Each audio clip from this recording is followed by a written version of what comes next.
So let's talk about tools that we're going to use for cleaning. Alright? So I have my space protected with this cardboard just in case we get any spills, dirt, and stuff.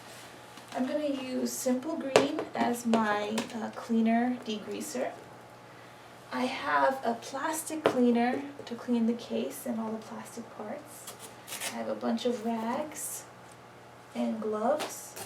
I'm going to take off the cases and stuff, so I'm going to need some just regular screwdrivers.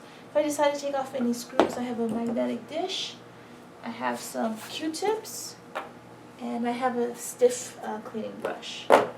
I also have some lubricating oil, so after I degrease, I'm going to lubricate my machines. So let's start with this.